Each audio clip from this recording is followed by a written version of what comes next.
Welcome to Backline Banter and welcome to another highlight round. This one a YouTube exclusive. No full podcast out, just this clip here because today we are talking about the Champions League game, Barcelona versus PSG. It ended 4-1 to PSG, and as you can tell by the cheeky training shirt, we got the win and I support PSG. So what a game by PSG. They played unreal. Genuinely, I've been watching them because I don't watch them in League One because, that's just not for me. But in the Champions League, I will always watch them. And I mean this, a hand on heart, it was the best performance I have ever seen them play. Because usually we get to the Champions League, we get to the knockout stages and we bottle it. Or we do well and then bottle it. Or we don't play well at all and lose to, a bit of a worse team that we would have thought we beat. But today we played brilliant football. Yes, the red card by Araujo definitely helped us early on, but even before that, we were playing sublimely. And then, Barcelona get their first attack and Rafinha does score. But apart from that, we were all over them. And then, the red card happened and I was a little bit nervous, I can't lie, because I'm like, it is such a PSG thing to do, to be a man up on the pitch, and we need 2 goals to be in front in the tie, yet we still don't convert the goals, and I was just sitting there, this is going to be a 1-0, isn't it? We are just not going to convert any chances. Like, Mbappe's been a bit quiet recently, but that doesn't happen. We score in the 40th minute, first half goal, makes it 1-1. And I was like, oh no, we're looking good now. Now we can get into the second half. We just need one. Even if we don't score the whole time, then it will go to extra time. So very happy. And then, Vitinha scoring in the 54th minute. A sublime goal, you've got to say. A short corner. Barcelona, slow to react. Plays it across, plays to Vitinha. He just looks up and he's like, I may as well hit it. Puts the laces through it, takes a bounce. Bottom corner.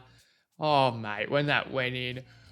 Come on, what a finish. Absolutely unreal. And you've got to say, Vitinha lately and Vitinha this season, what a footballer. He is really shining for this PSG team, even scoring in the previous leg at home against Barcelona as well.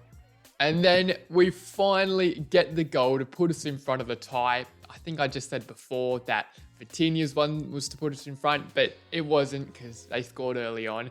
And the boy, Kylian Mbappe, gets a penalty. Well, it was a beautiful piece of work by Dembele.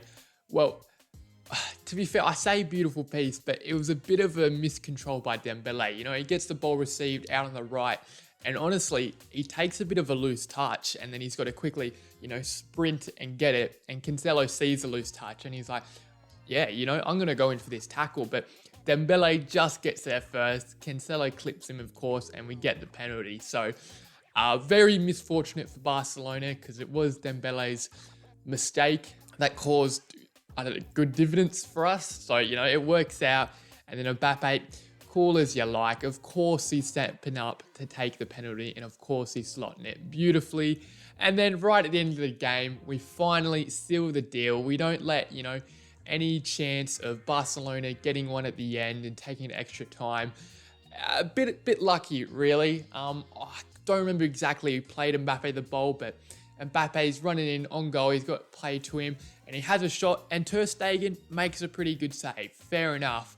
And then somebody else maybe takes a shot, and then I believe it was Koundé who went to clear the ball, just a bit of a toe poke, bounced off another Barcelona defender and deflected into the path of Mbappe, and an easy tap in. You love to see it.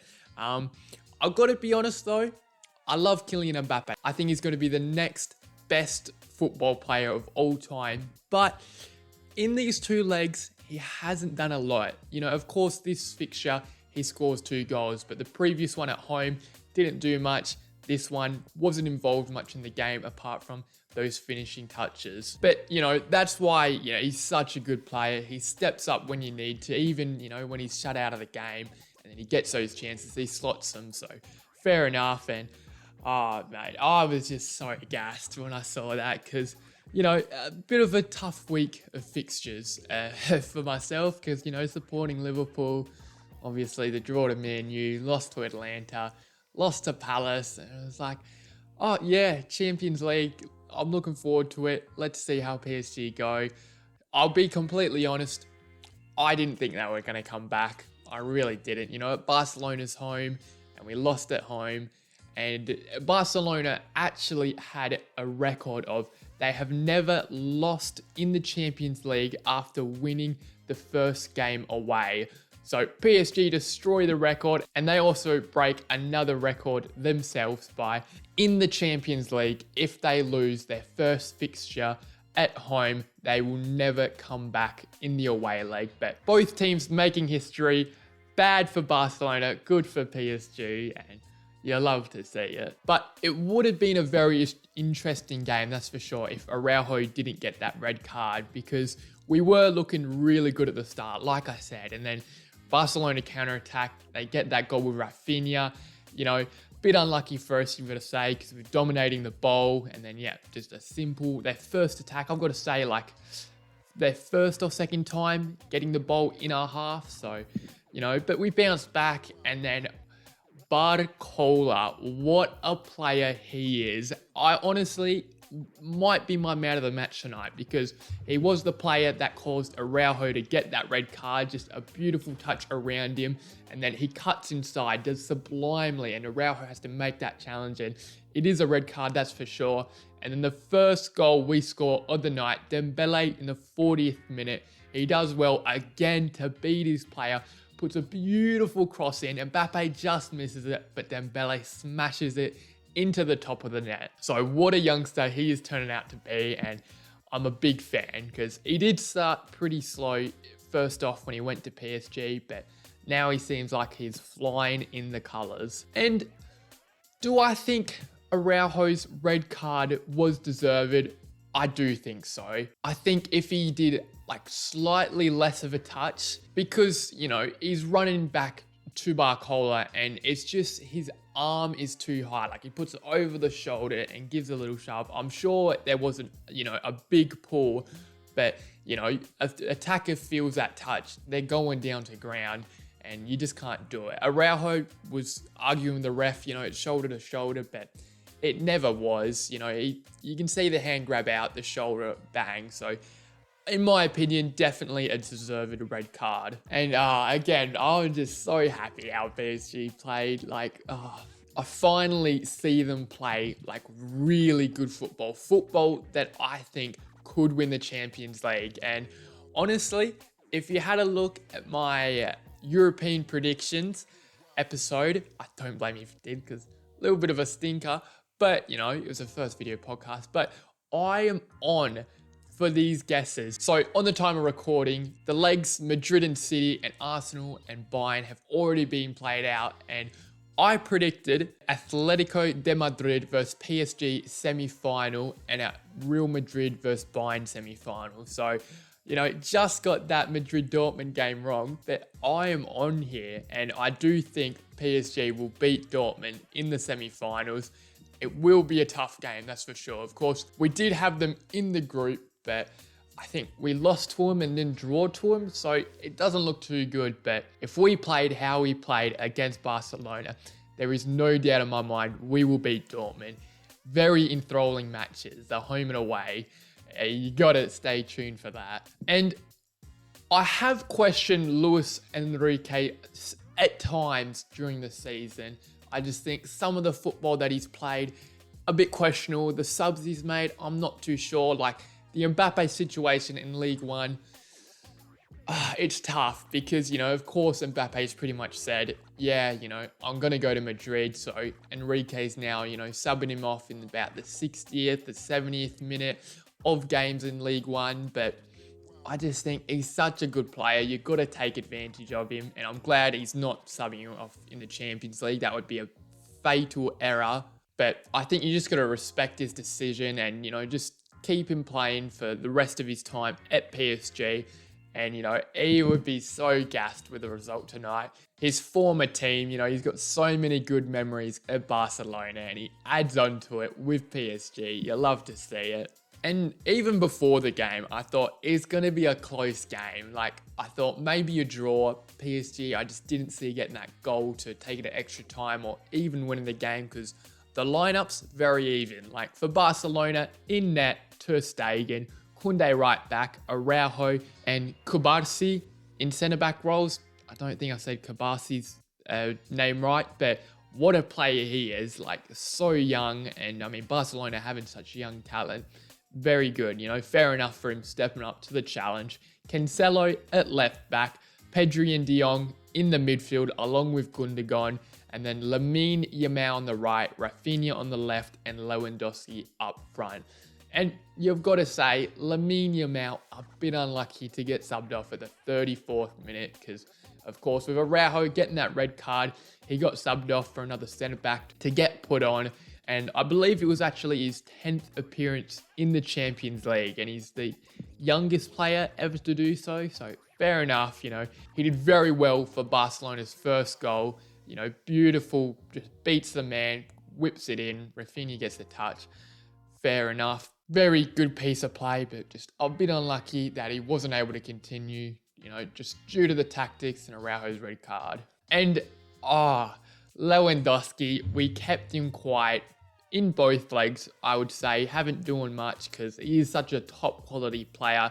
His strike is phenomenal. Like, you let him have any space with the ball, he will lace one into the corners. And I thought PSG did very well to defend him. And, Donnarumma making some good saves as I'll go through the PSG lineup now. Of course, Donnarumma in net, Hakimi back at right back. That is definitely someone we missed in the first leg at home. He did very well, got an assist as well, but he's just attacking threat, bombing down and then coming back to defend. Phenomenal. One of the best right backs in the world, in my opinion. Then Marquinhos and Lucas Hernandez as the centre halves. Marquinhos, take a bow, mate. What a game he played. I think the first leg he played decently well. He was more on that right back side with Hakimi out. But this game, so solid. That's what we need from the captain. And yeah, what a player. Absolutely love him. Nuno Mendes at left back. Another player I'm a big fan of. I mean, I like this whole PSG team really. And Nuno Mendes, young talent. Very exciting to watch. Again, just like Hakimi, he darts down the line and then comes back to defend as well. Absolutely beautiful. And then the midfield three, something that I've always been a bit skeptical about PSG is our midfield. It's always been a bit lackluster at times, you could say, because we usually have, an elite forward line. The back line is pretty solid, apart from those times late on the games when we do bottle it. But it's usually the midfield where we lack. But today's midfield, sublime. And I think this is the proper midfield for us. So Zaire Emery, Vitinha, and Fabian Ruiz as the three. Of course, Ruiz sitting a little bit more deeper, and then Vitinha a bit more attacking, and then Zaire Emery just pretty much in the center going up and down. I think that's a right call because Vitinha, like I said, what a man he is. And Zaire Emery, 18 years old, and he's playing in the Champions. Well, he's been playing for seasons for PSG. It's absolutely unreal. I will admit, it was a bit quiet this game against Barcelona, but, he just did his job. He was solid in the midfield. And then Fabian Ruiz, who I think also had an exceptional game, did very well indeed. And then you move up to our forward line, and that's where it's like, damn. Barcola on the left, Mbappe up front, and Dembele on the right. I was a bit worried about Dembele at the start of the game because I believe the first 10 minutes or even more, maybe the first 20, he was just a bit off. Like, he tried to beat Cancelo, and I got to say he bet him maybe once out of 4 times. And then sometimes his touches were a bit off. He dribbled it out of play. And I was a bit like, at someone who we need firing, especially against his former team. But eventually, he stepped up and did the job, did very well. And then, of course, like I said, Barcola, elite, and then Mbappe. I mean, he does what you need, pretty much. What a man. I love him. And yeah, what a performance. PSG beating Barcelona 4-1 at Barcelona's ground. Unbelievable scenes, really. I think it would have been a very interesting game if Araujo didn't get that red card. We probably wouldn't have made the comeback, but we got what we were given and we made it work beautifully. And yeah, I can't wait to watch the semi-final games against Dortmund. It should be a banger. And if you have enjoyed watching this YouTube exclusive clip, then give me a subscribe, give me a like, whatever you can do to support the podcast. And if you like this stuff and you've seen the clips, then go check out on any podcast listening app, Backline Banter, and listen to the full podcast episodes there. So see yous later.